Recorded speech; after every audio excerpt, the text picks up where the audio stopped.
this weekend we have a massive fight. Obviously, this man's fighter, Jean Silva, steps up to take on Diego Lopes in a massive pivotal main event for the division. But his team, the Fighting Nerds, have been absolutely crushing it. One of the teams of the year, without a doubt. All right, so Pablo, talk to me. Obviously, you were just a couple of days away from Jean's fight. How's he looking? How's the weight cut been? And how's the camp been leading into this fight? Hey, first of all, thanks for having me here. I've been watching you guys for a while. It's an honor for me to be here. Jean is always good, always happy, reaching the fight. This time is lighter than the other times. He knew that he would have a lot of meetings and interviews, so would be a hard fight week. So he arrived here really light. I think we're gonna cut like 3 kilos, something like that. So yeah, we are ready for anything that comes, but I think it's gonna be a good weight cut. He's like, the nerves here are really intense because of all the talks, you know. But man, it's like that. Jean really likes this atmosphere. Yeah, I saw he said that things almost happened at the hotel, right? Like, what's been going on over there? He said that you guys ran into Diego Lopes. I saw some footage. Things almost happened.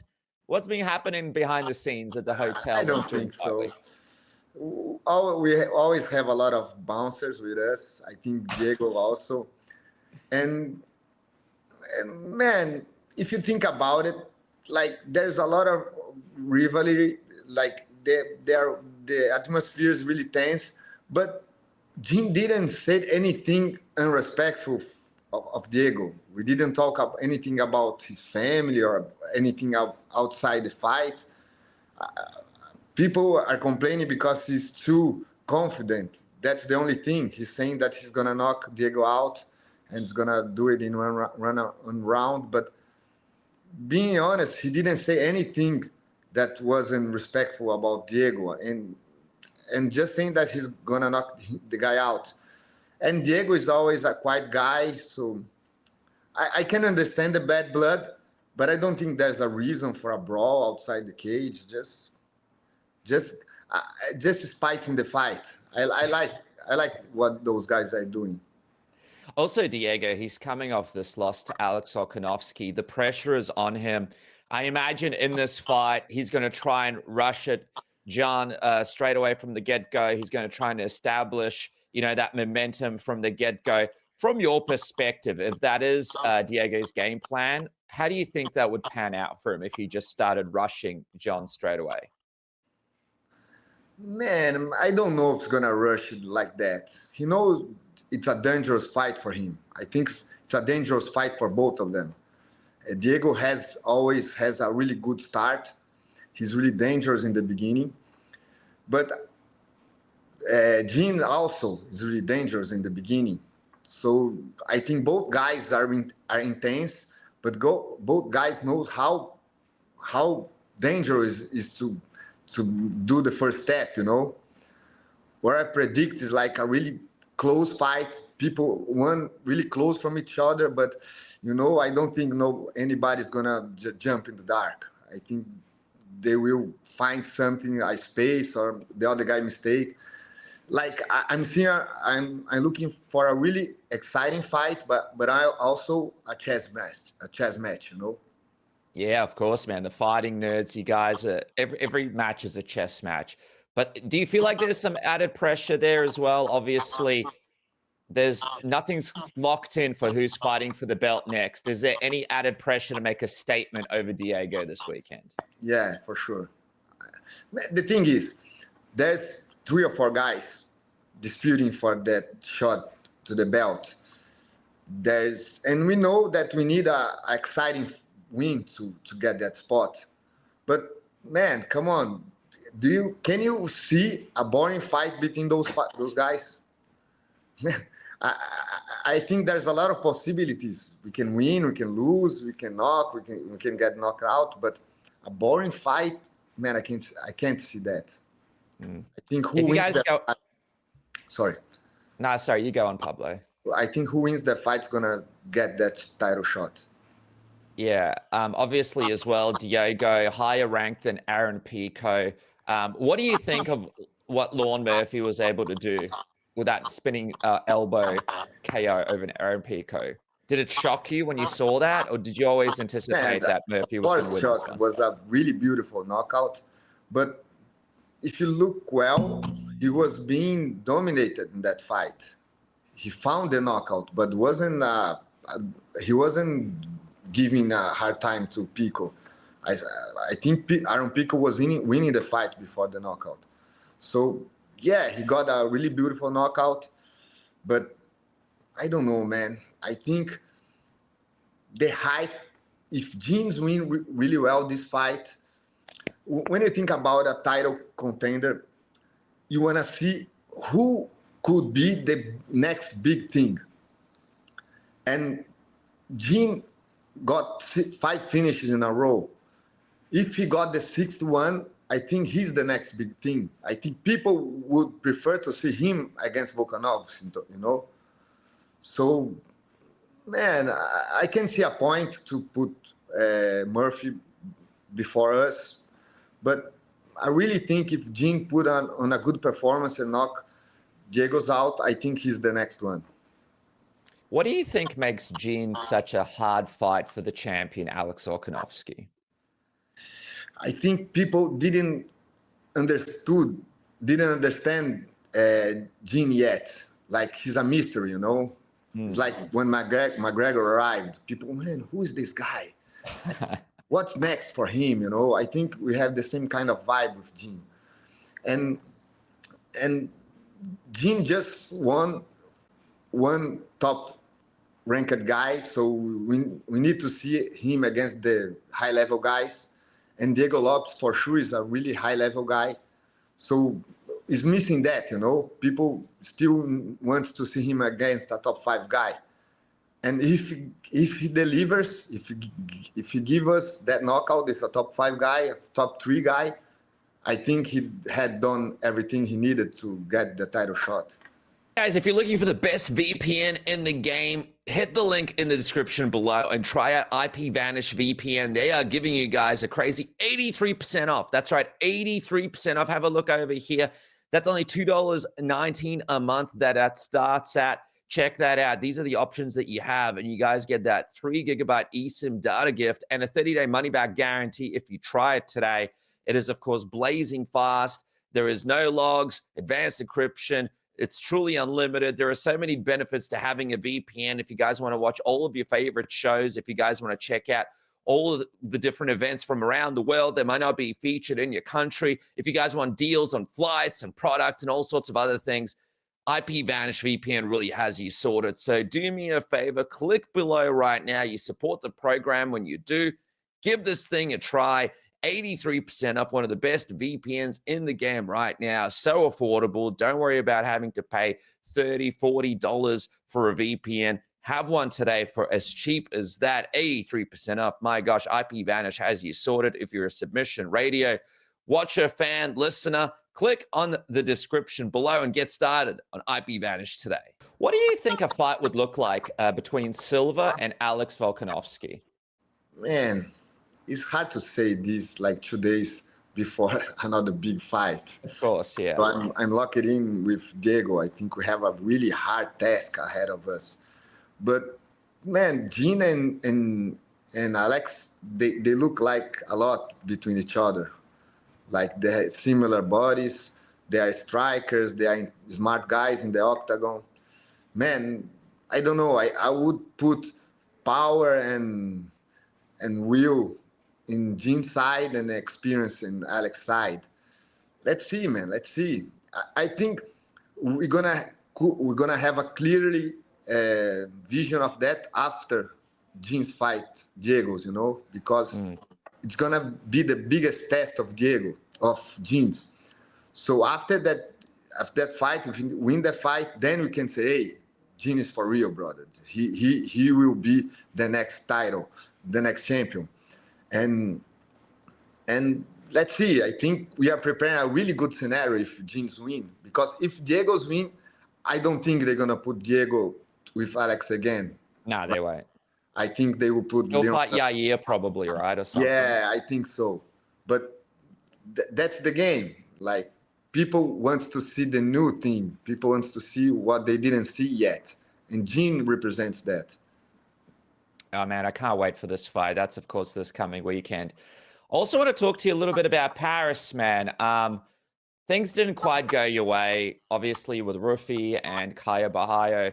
What have you made of people online kind of talking about your team? Like, oh, the fighting nerds, they're not as good as they're not as good as what people say, or oh, it's the demise of the fighting nerds. Have you seen these videos circulating the internet after UFC Paris? I saw a few of them. Man, I was expecting that. Like, every hating after the defeat it's okay. I'm okay with that. And I think people put us in a like superheroes, you know. And we are humans. We are here to win, to be defeated. And man, it's hard to say these things, but it's not healthy for a team to win all those fights. We need the losses, you know. We need the losses to balance the mood, to balance what the athletes understand of the game. So, man, I never want to lose, but the team sometimes need those losses, you know. And the point is, I never sell the Fighting Nerds as an unbeaten team. I always sell a team that evolve after a defeat. And now it's a good time to show to the world how good we are after a defeat. They didn't see this yet. So I think it's more as an opportunity than as a problem, you know. I'm sure that all those guys that saying that we are not a good team, will say that we are a really good team if we got the wins again. You saw Carlos Prates. He got the defeat against Ian Gary, and the next fight, I think, was his best performance in UFC against Jeff New. So let's try to do the same thing with Ruffy and Caio. Yeah, and I think people are their expectations are crazy. Like the losses came against BSD, Imavov, and now they're going, oh, if they lose to Diego Lopes, the team is done. Like Diego Lopes, like these are high-level fights. Do you laugh sometimes when you see people say, oh, if they lose another one, that's it, because they don't understand how difficult it is up the top of the rankings to pick up the wins over these maybe their dream about us is gonna be over, you know, but not the team. We started in UFC in 2022.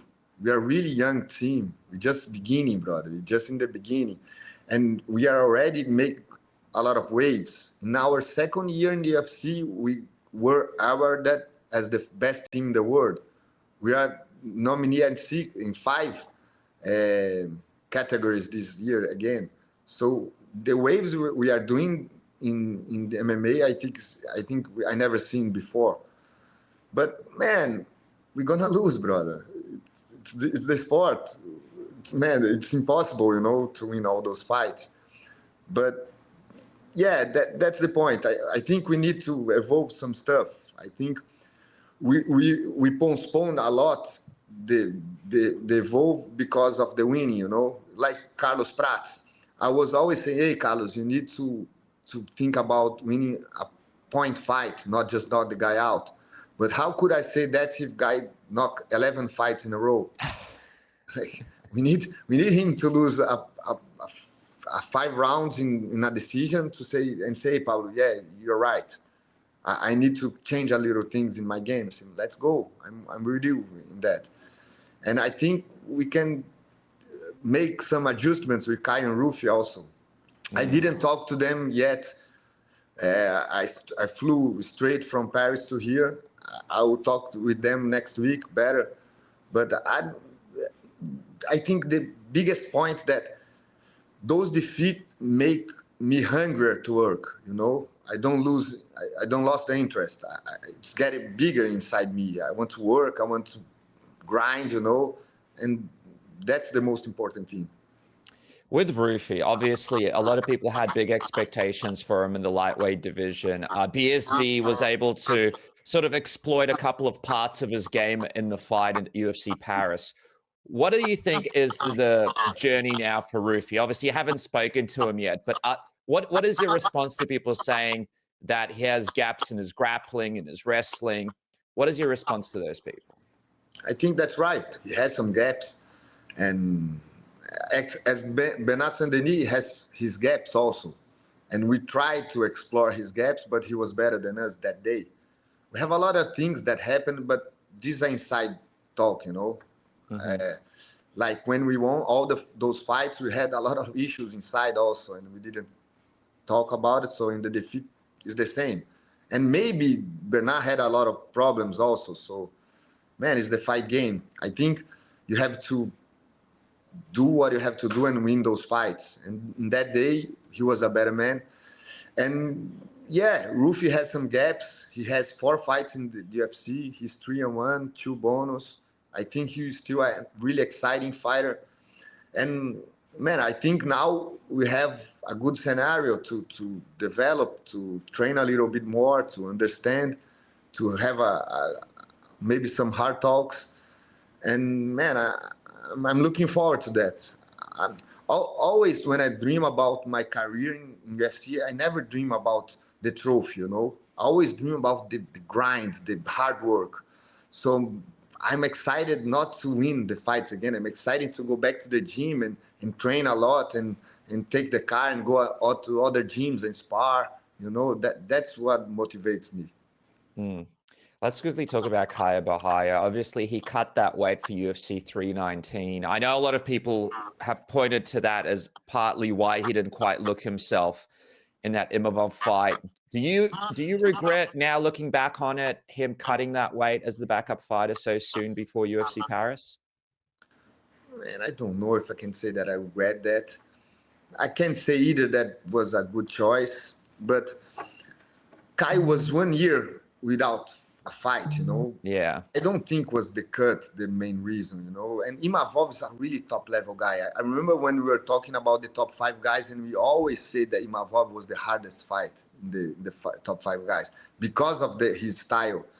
And harder than Ruffy, I mean, harder than Fluffy and harder than RDR? Who the other one? Fluffy and Fluffy, yeah. So Hernandez, yeah. I think so. I think for our style, Imavov is the hardest fight. And he was 1 year without a fighting. And there was one thing that he was really out of rhythm is the fighting week and the weight cut. So in the other hand, when he did this fight week in the weight cut, in the backup fight, he got this rhythm also, you know, because he was so far from this scenario, doing interviews, doing the fighting. So he did this 3 weeks ago. So in the other hand, it was good for him because he was used to that again, and he breathed these are again, and he did really good 2 weight cuts, really good. Man, was the best one I ever seen him doing. Maybe he wasn't that big as he could be if he did just one, but I think the main point of this fight was rhythm, you know.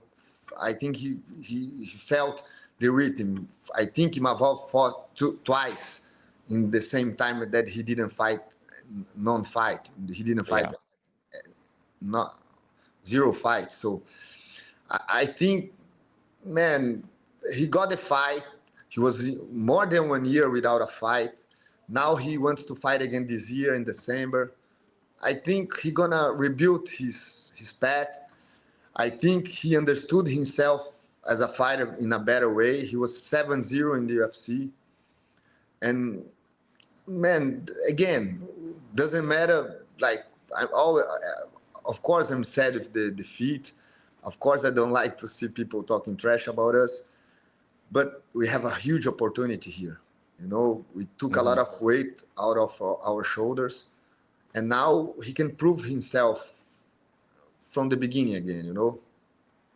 I got to ask those eye pokes from Imavov. Obviously, Imavov, great performance, but the eye pokes in that fight, how much of an impact do you think they had? It was 3 eye pokes, right? Yeah. I can put the fight on that, but man, it's not a good thing. especially before the fight, when the referee came to us to talk, and I talked to the referee before the fight. Hey, every fight Imavov do the eye pokes. Even in the last fight, he did the eye poke 10 seconds before he knocked Adesanya out. Man, please be careful with that. Say, no worries, no worries. And he did 3 times in the fight. And he got big nails off also. Caio was all scratched after the fight. Even the physician came to us, hey, man, you have to talk with the people on the commission. Imavov can't fight with those nails, you know. Caio is all scratched. But again, it's not that made Imavov won. I think he was a better man. He was on point, you know. I think he got a better timing. I have my fall also. I don't think I found the best way to win this fight. I think looking back, I could do some things different. And I think Caio has a lot to improve after this fight. And even me, as a coach, I have a lot to improve after Caio's fight also. It's exciting, though, because you mentioned so many good fights for him in the division now. We've got Robert Whittaker, Dricus du Plessis, Israel Adesanya. You guys are friends with Sean Strickland, so he'd be out. But maybe even the loser of Anthony Hernandez and RDR in October. If it was up to you, who would you like to see him fight next? I think he wants to come back around December, January, right? Yeah. Man, I think I like all those fights. I think Whittaker would be a really good fight. Man, RDR, I think is a really good fight also. You got MVP as well. Could be. Not so much. No, could be. It's a good fight. I don't know what his position in the rankings. I think he's way behind, but could be an interesting fight. But our plan is to win 2 fights and back in the title conversation, you know. And I don't know if the MVP fight would help us with that. But anyway, we just lost a fight, so I don't think we can argue too much with the UFC. Whatever they told us to do, probably we're gonna do it. The Dricus fight would be interesting. Yeah, and Caio is asking for Dricus since the first fight. They were supposed to fight, right? And then it got changed up. No. Because Dricus was before Caio in the UFC, and he started winning all his fights, and Caio was winning all his fights. So we were waiting Dricus to lose a fight, then we can fight with him. And now he lost, but we lost also. I don't know what the UFC is gonna do, but I think it would be a really good fight. I think both guys will stay and strike. Let's see. I think this would be, really, really good fight. Yeah, that would be great. Even the Israel fight could be great as well. Yeah. Adesanya as well. Just quickly, from your perspective, as one of the best coaches in the world, who do you think gives Khamzat the hardest fight? Would it be Imavov, RDR, or Hernandez? I think Hernandez. I think, you can't go to fight Chimaev like you always fight. You have to fight specific to Chimaev. You have to change your whole game, you know. I think Dricus fought the way he always fight. So even though in the 4th and 5th round he has some opportunities to win the fight, but I can see Fluffy put on a pressure if the fight goes the 3 and 4 and 5 rounds. RDR, he has some tricky jiu-jitsu, but I think he's too easy to be taken down, you know. He's too tall, I think. And I don't know. And Imavov, he's a really, really good fighter. He has really good striking game. He has a really good boxing, really fast hands, and he has a really good takedown defense. But the thing is, sometimes he gets tired when the other guy doesn't respect his stance, you know. I think our biggest problem in the fight is that we fought in Imavov's stance. We try to get closer to him, but every time Caio get close, trying to punch, he was countered, and we couldn't find the stance and the reach. So I think Imavov conduct the fight, and our plan is what I told Caio before the fight. Say, Caio, if we conduct the fight, we're gonna win this fight. If him conduct the fight, he's gonna win the fight. And it was a really close fight, even though it was like 49-46, but all those rounds, the 5 rounds was really close rounds. And I think Fluffy can just go through Chimaev, and I think Imavov will try to keep the distance, and I don't think Chimaev respect this distance, you know. Hey, just quickly before we wrap up as well, we mentioned Carlos Prates. He is fighting Leon Edwards. Did you know about this plan that he has? I know he spoke to Ariel Helwani about it. He's not going to be fighting for too much longer. He said a few more fights, and that's it. We were all shocked. I couldn't believe it. I don't think so. Like, he has more than 100 Muay Thai fights. Yeah. When you think about fighting, he been doing this for a long time. Like Alex Pereira, you know, Alex Pereira, man, I've been training with Alex Pereira for like 10, 12 years. So I know him for a while. And Carlos the same. But I think when you be a champion and you see all those numbers and all the possibilities you have being a champion, I think he will stay there. I think he's developing, man. I think a guy only like hang the gloves when he doesn't see a space to get better or to win fights. And I think Carlos is getting better each fight. So, man, it doesn't make any sense. But anyway, I think he has this inside him. But I think things are going to change when he becomes a champion.